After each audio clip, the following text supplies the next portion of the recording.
Allora do la parola alla dottoressa Patrizia Fortini della Sovrintendenza Speciale per i Beni Archeologici di Roma. Gli scavi al Comizium Lapis Niger, documentazione storica a confronto con i dati delle nuove indagini.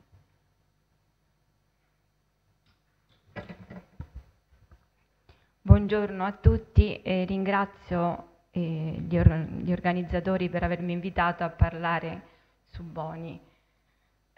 Da anni, praticamente da quando lavoro in Sovrintendenza all'Archeologica di Roma, mi sono dovuta un po' confrontare con questa figura, considerata il fatto che appunto il Foro Romano e il Palatino si devono nella maggior parte, così come lo vediamo noi, al suo lavoro. Il fondamentale in questa relazione vi darò un po' un saggio di quello che stiamo portando avanti relativamente all'area del Comizio e del Lapis Niger.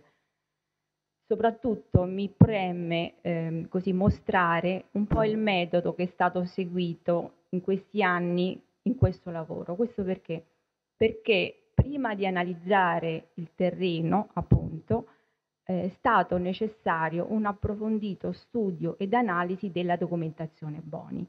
In sovrintendenza noi conserviamo una gran parte, cioè una parte della documentazione, perché come abbiamo visto ieri, parte dei documenti Boni appunto sono a Milano. Quelli che sono rimasti a Roma, in seguito appunto alla causa che ci fu tra gli eredi e la sovrintendenza, riguardano soprattutto gli scavi dell'area del Foro Romano Palatino. Oltre ai materiali editi, noi abbiamo la fortuna di avere dei testi manoscritti. In questo caso, che ci riguarda il Comizio e Lapis Niger, ci sono le minute dell'articolo che lui ha pubblicato, sono gli scavi, e abbiamo anche altre parti dei testi, cioè gli elaborati che lui ha condotto in questi anni. Quindi studiando questa documentazione, la trascrizione e soprattutto analizzando la documentazione grafica, perché penso che nessun monumento non lascia su quello là. Io penso che nessun monumento come il Comizio e la Lapis Niger abbia, insieme con l'area del sepolcreto arcaico, abbia un materiale così importante, così ricco e prezioso per poter fare oggi delle considerazioni archeologiche serie. Questo è importante doverlo dire. L'altra cosa che va rilevata è che noi in sovrintendenza conserviamo tutti i materiali degli scavi Boni, cioè tutto lo scavo del Lapis Niger e del Comizio sono conservati, come li dice, in queste cassettine di legno che sono pagine della storia. Boni ha raccolto, oltre ai materiali, anche esemplari, per esempio, dei pollini, esemplari delle terre che lui ha raccolto, esemplari degli alimenti lignei. Quindi noi abbiamo la possibilità oggi, attraverso le nuove tecnologie, di riesaminare questa documentazione e vedremo che ci sono delle considerazioni veramente interessanti da poter fare. Quindi l'importanza è proprio questa. Quindi noi è vero che lui non ha scritto molto, però ci ha lasciato il materiale in condizioni tali e corredato di tutte le note. Quindi abbiamo tutte le indicazioni altimetriche, i disegnini di dove sono stati trovati i reperti, eccetera, che ha uno studio attento e con i nuovi mezzi che noi possiamo utilizzare ci aiutano moltissimo. Per esempio al Comizio e al Lapis Niger, oltre Boni, ha lavorato negli anni 50, tra gli anni 50 e gli anni 60, lavorarono Romanelli e Squarciapino. Per esempio la situazione di questi scavi è nettamente diversa rispetto a quello che ci ha lasciato Boni. Romanelli, per esempio, lui ha pubblicato lo scavo dell'Api dopo 20 anni e noi ci siamo accorti, studiando i materiali, poi vedrete perché abbiamo una slide dove rappresenteremo tutti i saggi, quindi riaprendo tutte le cassette, perché non ci sono testi scritti, quindi noi abbiamo dovuto riaprire tutte le cassette. Nelle cassette fortunatamente c'erano alcuni fogliettini, quindi alcune indicazioni, per cui abbiamo potuto ricostruire gli scavi. E poi vedete il pannello in fondo, questo qui, cioè questo è un pannello, sono una serie di pannelli redatti appunto in quel momento dove Romanelli fa una selezione delle stratigrafie che lui ha utilizzato appunto nell'area del Lapis Niger. Quindi attraverso questo materiale ricontrollando, siamo riusciti a rimettere cioè a correggere anche parte della documentazione che lui ha pubblicato, perché ci siamo accorti per esempio che alcuni materiali li ha pubblicati 2 volte in strati diversi, probabilmente proprio perché la lontananza nel tempo gli aveva impedito di fare qualche errore. Quindi noi adesso, alla fine di questo lavoro, abbiamo risistemato un po' tutti i sondaggi. Cioè, quello che voglio dire è che noi il lavoro che abbiamo iniziato sono 4-5 anni che stiamo portando avanti, prima sullo studio di materiale, sulla documentazione e poi sul campo. Quindi io spero alla fine di poter poi dare a tutti a disposizione insomma, i dati che sono stati emersi, che sono emersi. Sempre dello scavo degli anni 50 dobbiamo pensare che oltre a Romanelli ci fu lo scavo della Squarciapino.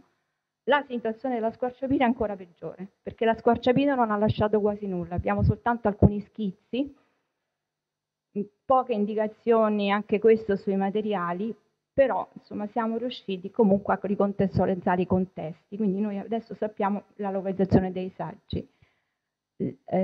Quindi questo è lo stato della situazione nel momento in cui abbiamo iniziato il lavoro. Ci tenevo a dire che questo lavoro lo porto avanti con un gruppo, siamo una squadra.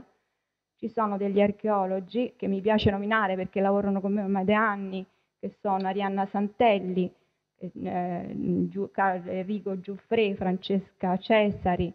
Abbiamo il nostro geologo che il professor Amme conosce, che è Carlo Rosa, che ci segue da sempre perché la geologia, come ci insegna Boni, è fondamentale. Poi vedremo sarà fondamentale in un contesto come quello del carcere, dell'Apis Niger.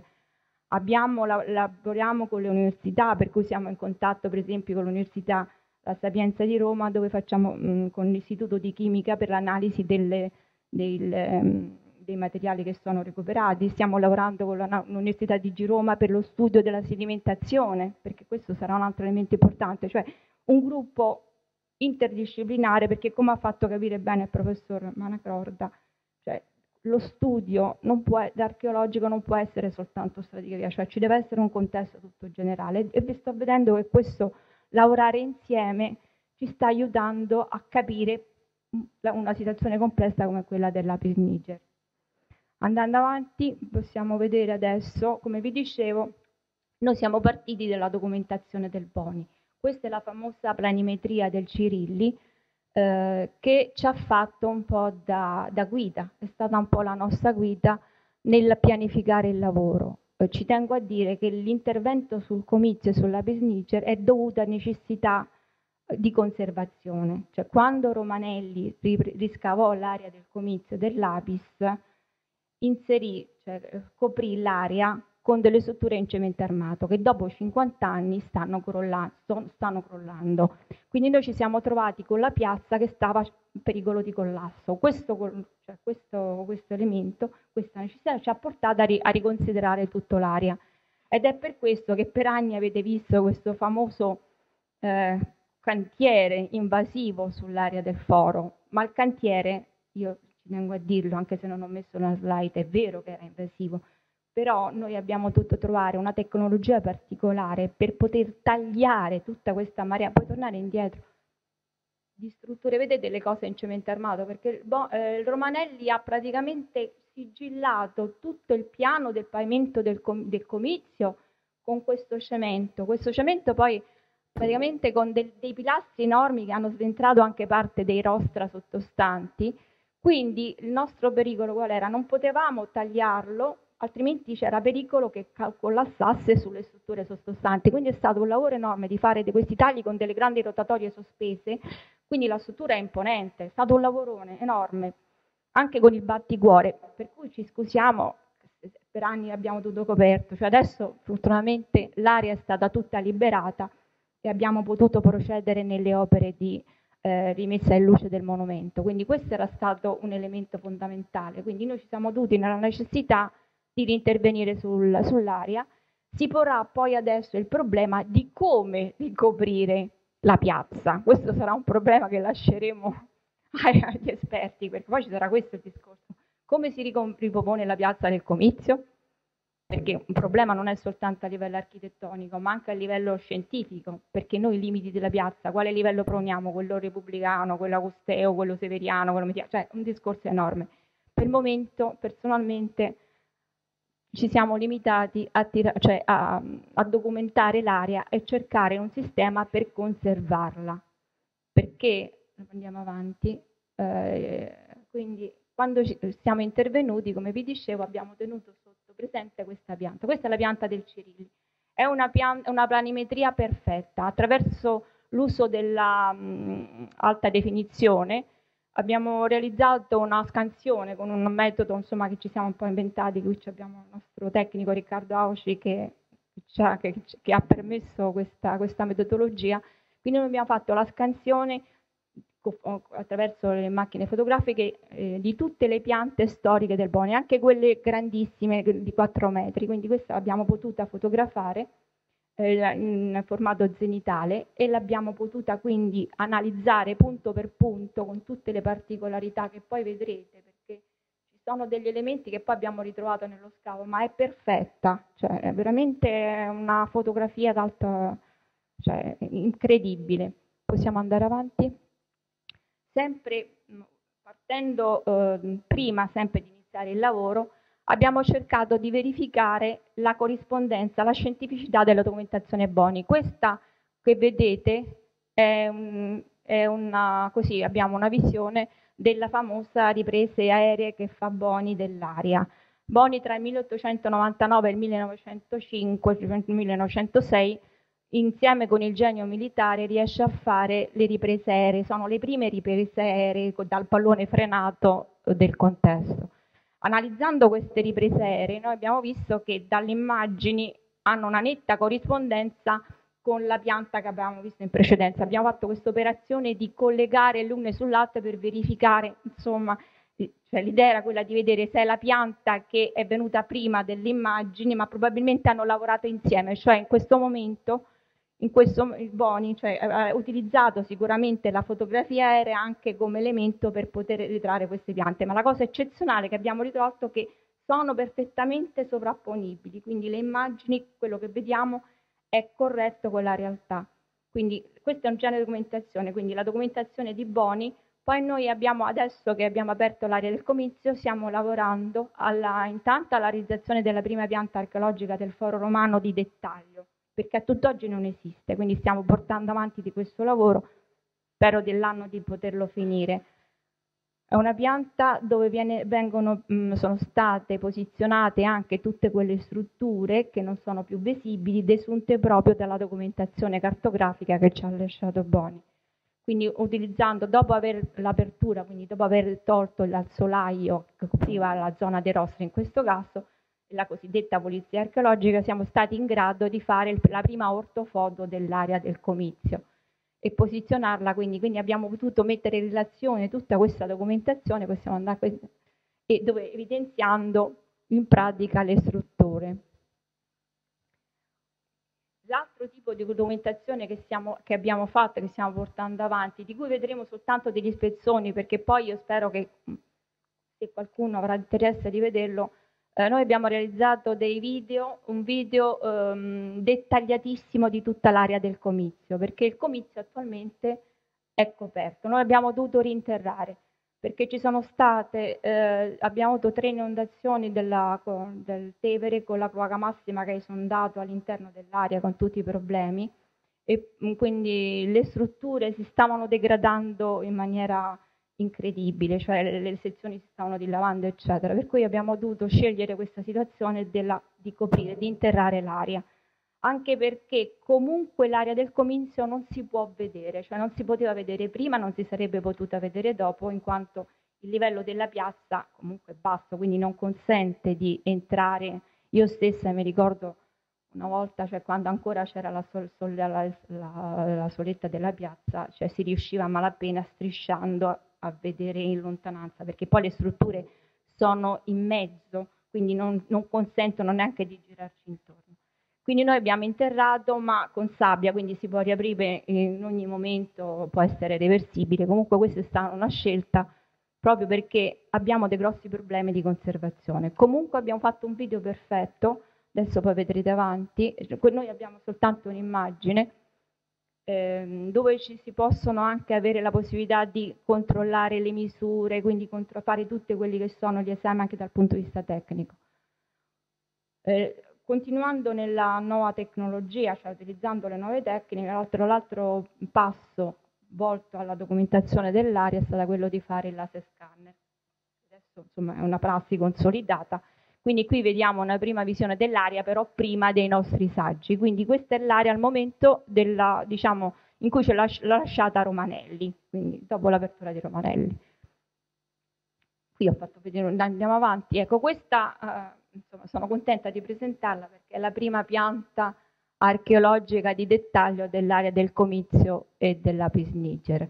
Stiamo finendo i lavori, quindi ci saranno sicuramente degli aggiornamenti, ma l'importanza di questa planimetria è che ci sono segnate tutte le strutture. Per esempio sulle piante mancava un pozzo che stava da questa lato, questa parte qua, questo pozzo non era stato mai rappresentato. Perché? Perché la soletta non consentiva neanche di rilevarlo. Noi l'abbiamo potuto vedere nella sua ampiezza perché abbiamo tolto la copertura soprastante. Quindi diciamo la documentazione è importante. Quindi abbiamo così un po' la parte dei Rostra C, la porta dei Rostra J, l'area sacra.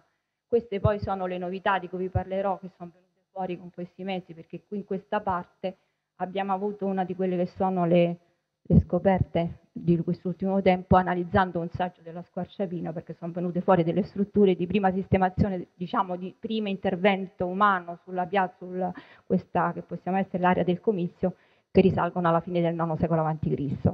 Quindi questo è stato uno degli elementi più importanti. Possiamo andare. Intanto io procedo per farvi un po' vedere come abbiamo lavorato. Un'altra, questa è una bellissima immagine del momento in cui Boni opera nell'area, quindi con questo fervore di questo scavo che certo non doveva essere stato semplice. Andiamo oltre. Altra documentazione Boni è la famosa planimetria che è stata pubblicata anche su Notizie Scavi, dove c'è infatti rappresentata soprattutto la parte del Comizio. Quest'anno, proprio per poter avere tutti i mezzi necessari, poi gli elementi necessari per poter poi decidere la copertura, si è deciso di intervenire sulla parte prospiciente la Curia, dove infatti adesso se venite la Curia è chiusa, quindi stiamo lavorando da questa parte, riportando in luce le strutture della pavimentazione. Possiamo passare oltre. Ecco, questa è la situazione. Qui ho messo a confronto un po' tutta la documentazione di questa parte del Comizio. Siamo appunto di fronte alla Curia. In questo senso, questo è un particolare della pianta del Cirilli, della pianta Boni, dove si vede il pavimento di età augustea. E il sondaggio che è stato fatto dal Boni in questa parte, in quest'angolo, che era quelle che noi chiamiamo il cosiddetto tribunal, che noi abbiamo potuto appunto poi riaprire. Quindi qui abbiamo la piazza. Questo è un particolare con l'incasso del piedistallo, quindi si vede chiaramente che davanti al portico, davanti alla Giulia c'era questo portico di cui sono rimaste le impronte. Questo è il pavimento augusteo e qui vedete rappresentato un altro frammento del pavimento augusteo. Questo qua è questo. Questo noi adesso con il procedimento di scavi abbiamo scavato, abbiamo quindi potuto verificare stratificamente perché Boni ha lasciato questo settore, per cui lascia dei settori, diciamo, così testimoni, che fortunatamente Romanelli ha risparmiato, quindi noi abbiamo avuto la possibilità di scavare quest'altro tratto, perché la cosa bella di Boni è stata questa, che lui non scava tutto, quindi lascia sempre una parte per il confronto, lo scrive nelle sue metodologie, però non l'abbiamo potuto riscontrare e questo ci sta aiutando moltissimo perché analizzando le stratigrafie riportate in suoi disegni, facendo il confronto, noi stiamo appunto pulendo tutte le sezioni, il lavoro è lungo, non abbiamo finito, ma insomma ridisegnando, ricontrollando le sue sezioni, stiamo vedendo che la corrispondenza è nettissima. Adesso poi stiamo facendo il confronto tra le sezioni Romanelli, le sezioni Boni e le sezioni nostre. Io penso che alla fine dell'anno potremo dare un esempio di tutta la sequenza stratigrafica di tutta l'area. Possiamo andare avanti. Questa è sempre un'immagine di dello scavo di questa parte della piazza. Questa è la piazza del Comizio. Vedete, qui c'è una canaletta. Questa canaletta è posta, di sotto c'è la fogna arcaica e poi vedremo dopo.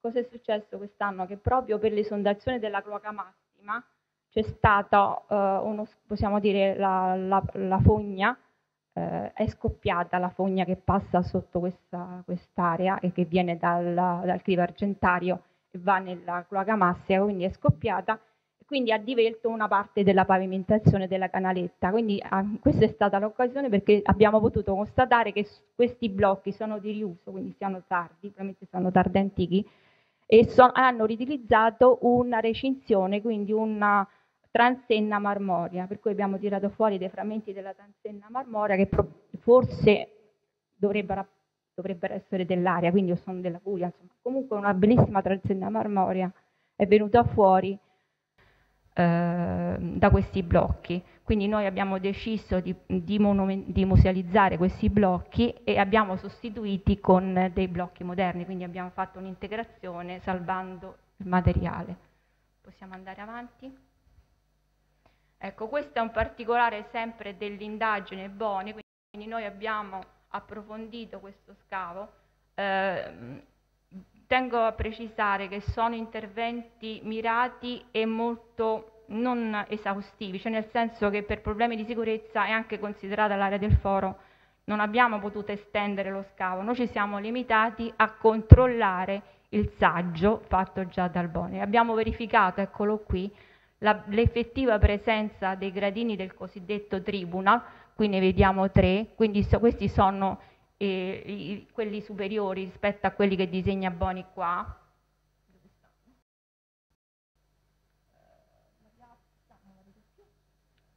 Ecco qua, c'è il saggio. Quindi questi sono i gradini e abbiamo potuto constatare per esempio che il primo di questi gradini, il cosiddetto tribunal, è sulla stessa quota dei Rostra C, quindi sono in rapporto, come la parte superiore è coperto, sono in quota con la platea dei Rostra J e abbiamo poi questa stratigrafia che sono il massetto che sosteneva il pavimento di età sillana, perché qui c'è un problema di età repubblicana, probabilmente di età sillana, e sopra questo poi c'era il pavimento d'età imperiale. Quindi abbiamo potuto verificare la veridicità di questo scavo, cosa che su Boni non parla molto di questo, cioè abbiamo poche note su notizie scavi, però effettivamente i dati che lui dà corrispondono pienamente alle indicazioni, ci sono poi dei disegni, quindi questa è stata la possibilità di ricontrollare, quindi abbiamo rifatto le stratigrafie. Andiamo avanti.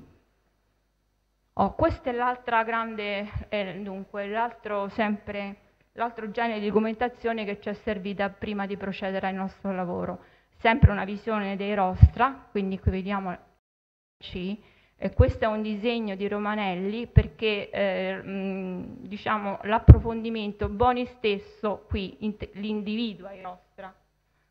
Vedete, questa parte qui è la stessa, quindi quando ha scavato già aveva visto una parte di rostra, non aveva approfondito ma l'aveva vista. Quest'area è stata indagata soprattutto dalla Squarciapino, questa parte qui.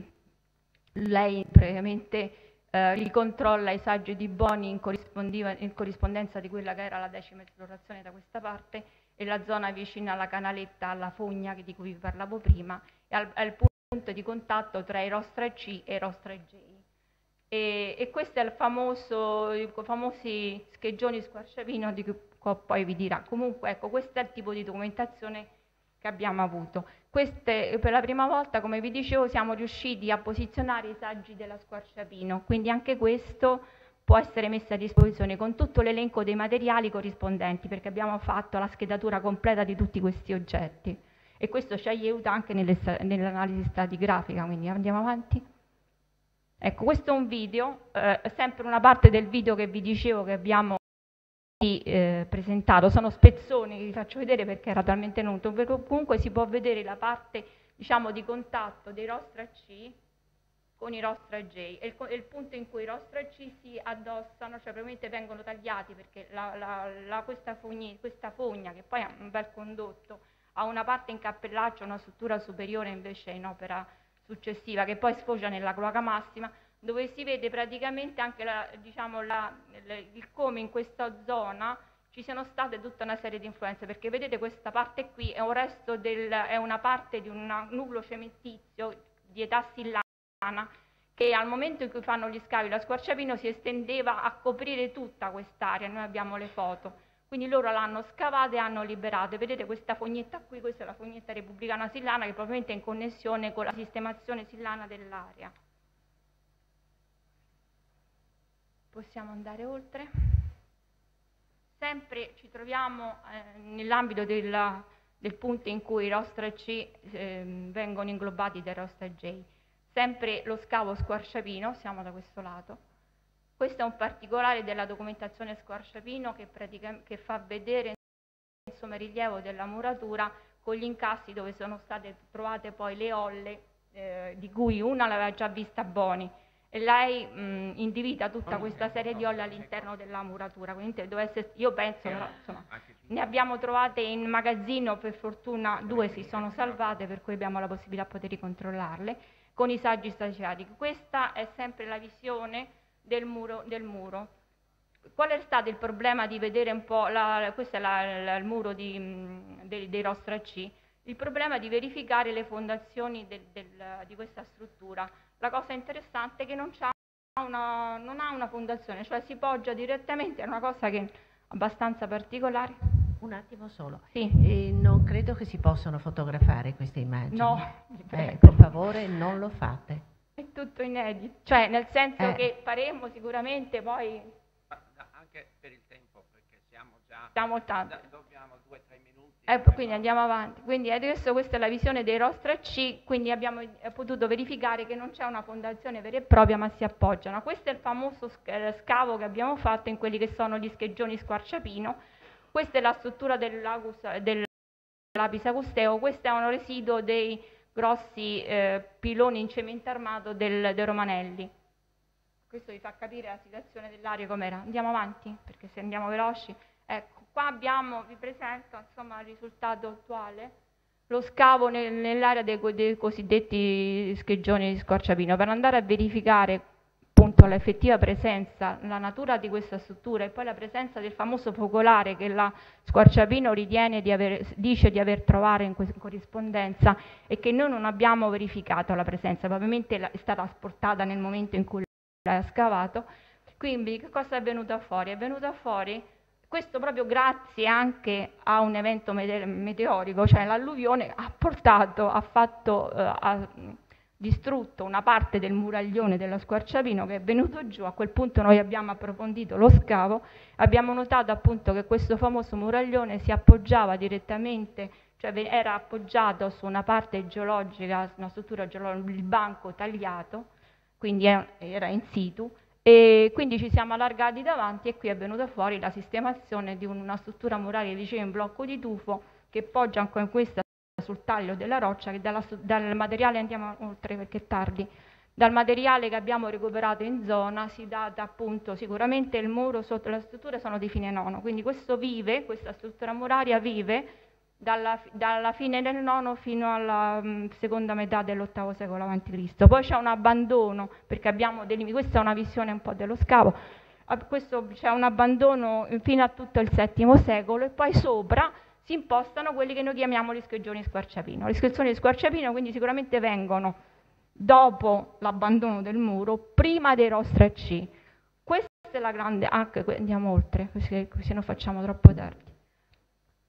Ecco, quello che vi dicevo, noi abbiamo fatto tutto uno studio a livello geologico, è stata effettivamente confermata la presenza delle faglie, perché appunto ricordiamoci che sotto all'apice c'è una sorgente di cui parla, che aveva già visto sicuramente Boni, che sta nel famoso bacino che è stato scavato da Romanelli. Già Romanelli parla di questa in particolare di avere delle ghiaie travertinose di questo bacino. Noi quindi attraverso proprio rimettendo riprendendo tutta la letteratura, tra cui appunto il grosso lavoro che ha fatto il professor Marme, ma che abbiamo appunto di cui tenuto presente, facendo dei saggi nuovi di controllo, abbiamo verificato effettivamente la presenza di queste faglie, per cui si vede che proprio c'è un punto di contatto tra le ghiaie, la sabbia e gli strati argillosi che consentono la risalita delle acque. L'analisi di quelle acque ci ha dimostrato che queste acque sono di natura sulfurea. L'avevamo già intuito guardando il film. Sì, allora facciamo uno scorrimento veloce semplicemente, poi vabbè parlerò. Vabbè, questa è sempre l'immagine, abbiamo trovato l'indicazione del fosso dello Spinon, andiamo oltre. Ecco, facciamo veloce perché è tardi. Fagli scorrere, Riccardo. Ecco, questo è un particolare geologico, come si vede benissimo il punto d'attacco della faglia. Andiamo oltre. Ecco, questo ci tenevo a presentarla perché già Boni ha fatto una prima piantina dove ha posizionato tutti i carotaggi che lui ha fatto fare le indagini geologiche in tutta l'area del foro. Oltre. Questa è la zona, questi sono i cosiddetti a rostra, questa parte qui, andiamo oltre Riccardo. Abbiamo, questo è il bacino che ho trovato, questi sono i segni romanelli con il bacino, questi materiali di riempimento del bacino intorno al VI secolo, oltre. Questi sono il posizionamento degli scavi di Romanelli, quindi questi li abbiamo tutti posizionati, questo è il famoso scavo, ecco qua, queste strutture che vedete qua, qua, andiamo oltre. Questi sono gli scavi, probabilmente sono i rossati da Reggia. Noi abbiamo trovato questa struttura di forma circolare che si vede in tutta l'area con la gradinata, ci sono 3 gradini, quindi probabilmente noi dobbiamo immaginare il comizio, uno spazio che viene articolato nel tempo, tiene sempre le stesse caratteristiche a livello insediativo, quindi la stessa struttura viene riproposta sempre in continuazione. Questi sono rossa che continua anche sotto l'altare. Noi in questo momento ci stiamo concentrando qua, questa è la zona del comizio dell'Apis niger, come ci ha lasciato Boni, noi stiamo aprendo questa parte, andiamo avanti, abbiamo verificato effettivamente, questa è la platea dei rostra, vedete i rostra J, sotto ci sono i rostra C ed è verificata, la cosa fortuna io non pensavo che si è mantenuto perfettamente lo scavo così come l'ha lasciato Boni, perché qui non è intervenuto né Romanelli nella squarciavino, quindi è in situ. L'importanza è questo pozzo, perché il pozzo è questo arcaico, in tufo, ma la cosa interessante è che questo pozzo pesca sicuramente nel bacino sottostante, quindi probabilmente è una riproposizione, è un collegamento con il bacino che nel momento in cui viene obliterato che fanno l'altare dovrebbe essere il rapporto. Sempre una visione dell'area durante lo scavo Boni. Questa è una di quelle astrometrie bellissime che possono così anche didatticamente valide per capire com'è il contesto. Questa è la famosa iscrizione. Sempre il lavoro sull'iscrizione, sempre per vedere come la documentazione Boni poi possiamo farla vivere. Noi abbiamo riprodotto con il laser scanner l'iscrizione dell'Apis niger. Questo è un primo laser scanner fatto 2 anni fa. Andiamo oltre. Questa invece è la scanner che abbiamo fatto quest'anno perché grazie a una tecnologia moderna, insomma, tedesca, l'abbiamo fatto con un braccio snodabile, stiamo collaborando con l'Università di Milano per essere stati donati per lo studio poi dell'iscrizione, perché già si sta vedendo che ci sono degli elementi che vengono fuori, cioè essendo diciamo a luce radente ma si ha la possibilità di vedere fino ai minimi particolari, perché la posizione dell'iscrizione è pazzesca, cioè è difficilissimo. Mi ricordo il professor Prosdocimi che ha cercato inutilmente 3 anni fa di venire a vedere perché non riusciamo proprio ad entrare. Andiamo oltre Riccardo perché è tardi. Questo solo Basta, perché questa è già... Solo questo volevo farvi vedere, è importante perché ne parlavamo prima ieri col professore. Va bene, questo è il disegno del Boni con la stiva. Non è un lascio stare perché è troppo... sullo scavo. Va bene, sì, d'accordo. Sì. Fare il discorso.